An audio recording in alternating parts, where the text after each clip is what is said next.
Dude, you guys, I'm so stoked this finally showed up. Been waiting for it. Been saving for it for a long time. Let me show you what I got.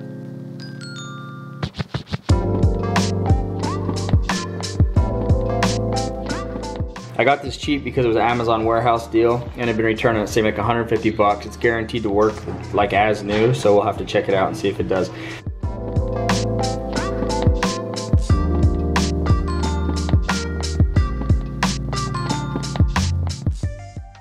Alright guys, one of the most common questions I get from people is how do you find new spots to shed hunt? People who are new to shed hunting or whatever. And so I'm going to tell you guys a few of the tools that I use just to find new spots. The number one thing you're going to do is you're going to just work hard. You're going to burn a lot of fuel, you're going to spend a lot of time scouting. That's just part of it.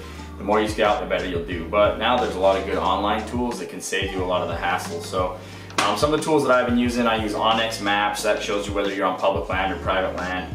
I use Google Earth to see like different feeding and stuff like that. But one that I've been using a lot lately, and I'm actually kind of starting to partner up with these guys a little bit, is called Scout to Hunt. So it looks kind of like this. I'll just show you. They give you a map, right? Like this. I don't know if you can see that or not, if it'll focus in. And it has on it a whole bunch of different dots. Every one of those dots is a sector, and then somewhere in that sector is a trail camera. So you can zoom in and you can say, okay, like somewhere here, like in Utah, I want to see what's on a trail camera like in this general area. So you click on it and then it'll bring you up all the different animals that are on it. You can go through and you can filter it. So you can see like this one just has mountain lions, deer, and coyotes on it. So let's say you want to see all the mountain lions, which mountain lions don't shed, so I don't know why you want to see all the mountain lions. But anyway, there they are. It shows you all the different pictures of mountain lions that hit that trail camera, which is cool, like if you're a lion hunter or hunter or whatever. But I do it with like elk.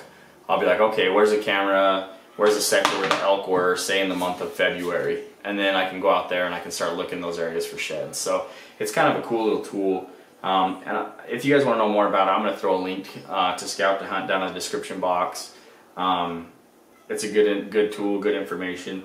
And also they have an app. You can get it on iPhone or you can get it on Android. So it's a good way to get going straight from your smartphone, or else you can just pull it up on your laptop too. I do that a lot of the time, but I kind of like the tablet. It works good for me. Anyway, check out Scout to Hunt. I'll link them down in the description box.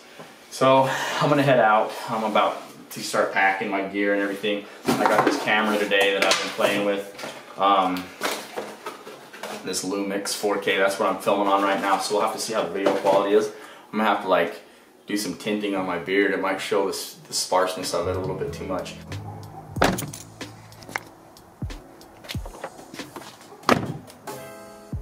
Loaded up. Time for another late night drive. Go kiss my wife and kids goodbye. It's about 10 o'clock p.m. I still gotta buy groceries and then I'm on the road. Why do we do these things? Because it's worth it.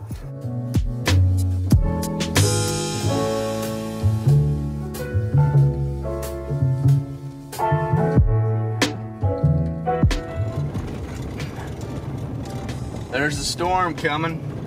I saw it on the news. I watched the weather. I knew it was going to be bad out here.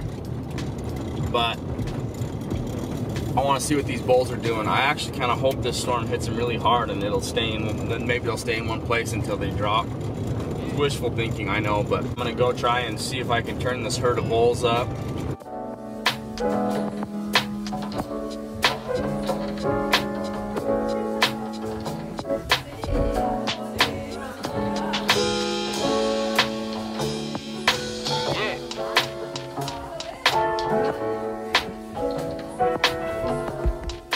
See, there's a little bit of snow out here, just a skiff. It's actually all the storm right here is looking really bad. Down in the valley there's a bunch of snow. I'm trying to get up to where these bulls are. I think if I get to the next ridge I should be able to see over to where I've been seeing them and see if they're still kind of like hanging out in that same general area or not. I hope they are. Jeez, it took me a while, but I found them. I was starting to get nervous. The first bull I glassed up is the big bull. He's all by himself. Well, not by himself. He's laying highest up on the hill. I can only see two other bulls with him, so I'm not sure if they all kind of split up or what, or if the other ones are just out of sight. But I seriously glassed them up clear over here. Last time I was here I was looking straight north, and they are clear over here to the south. they've got to be a mile as the crow flies through some nasty country away from where they were, which is not a good sign for the potential of picking up their sheds. But at least I know they're here. They're laying in the wide open up on a side hill, just gutting this storm out. So this trip is officially a success. Just seeing those bulls up there, it's the 1st of March. They're gonna shed this month. I got a good feeling they're gonna be in this general area, so once they start dropping, I'll be out here just kind of glassing for them again and just see. The ideal scenario for these bulls is if I can leave them alone and just let them drop, sit back and watch, and then when they move off the hill, go get them. I don't know if it's realistic, like there's so many people out here and they won't probably drop all on the same hill, so maybe go hit the hills where they've been bedding and see if I can pick a couple up here and there as they move off, but who knows how it's gonna go. I find bulls like this every single year and most of the time I end up maybe getting one of the sheds off one of the bulls or something. It's never a guaranteed thing, especially where there's no snow, but it's at least good to see them. I got back to the truck and I found out that I could see those bulls from the truck, so I'm watching them on the hill. I'm like, oh cool, just checking them out. Find this little side road that I've never been up before. I wanted to come up here, see what was up here. So I drive up here and I'm coming down and like I can get a really good angle on the flat from up here. Usually you can't see this flat from anywhere. So I'm like, well, I'll glass it. Bam, right off the bat, 2 elk sheds. I'm assuming it's a set, but I don't really know. I'm gonna see if we can zoom in with this camera and I can show them to you from here. Where are you at?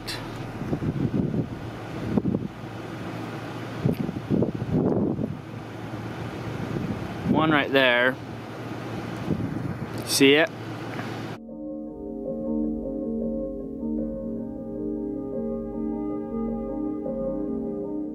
Another one I feel like was down to the right somewhere. It's hard to see in this viewfinder. So the obvious one's right there, and the other one is right there. Yep, center of the screen. Boom, road sheds. I think hopefully it's a set. You never know though. I'm gonna go get those things right freaking now. So there's the first one I glassed up. Well, the second one. Man, how long do you think that's been laying there? Crazy. And the other one I think is just right over here.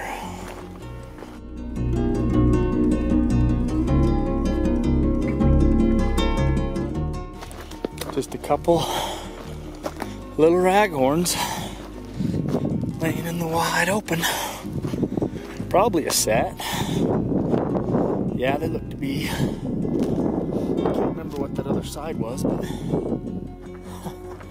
just in the wide open on this little flat.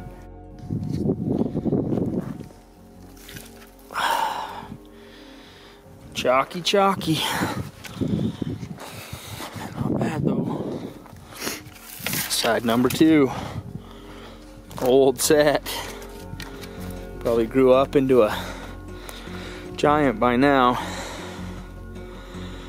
Can't beat that. Just is up on that little hill and glass down. Sweet. So I parked. Been driving around out here looking for a spot to hike for a minute. I got like maybe an hour before dark, maybe a half hour. Hopped out of the truck, made about 300 yards into the trees, and there we go. Not a bad shed, pretty solid buck really. Man, I'm on a chalk terror today. Bring on the chalk poundage. Chalk poundage. Anyway, so I finished hiking today. I got back to where I have a little bit of phone service.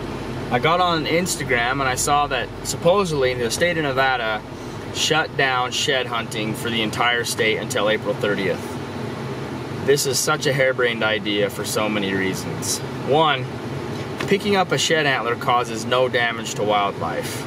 Two, I don't think the state of Nevada can regulate antlers once they fall off an animal's head. Three, it's just stupid. It's just stupid. There's already laws on the books for wildlife harassment. Just enforce the existing laws and quit trying to make new ones. Is it that complicated? Anyway, I'm not somebody that's gonna get bummed out about it or get mad. I just adapt, I keep moving, and I'll go do something else. I'll go shed hunt someplace else, and I'll come back here in April or May or whatever and pick up all the sheds I would have got anyway. It's just kind of a dumb thing. So anyway, that's a little bit of frustration. But now the question is, do I drive home? It's like 11:30 at night, or do I stay out here? I don't know. Maybe I'll head home, go see my boys. Who knows? I had a pretty good day out here. I found the bulls I was looking for. Some lawbreaker will probably pick them up before I get them, but whatever. That's just the way stuff goes sometimes. Anyway, maybe I'll wrap this thing up. I appreciate you guys watching these videos, supporting what I do. I appreciate the kind comments, the stuff on social media. Hearing from you guys is always the best part of my day, so thank you very much. If you guys would consider subscribing to the channel, and after you're done considering it, do it. I appreciate you guys following along and the friendships that I get from social media, and we'll see you guys out there.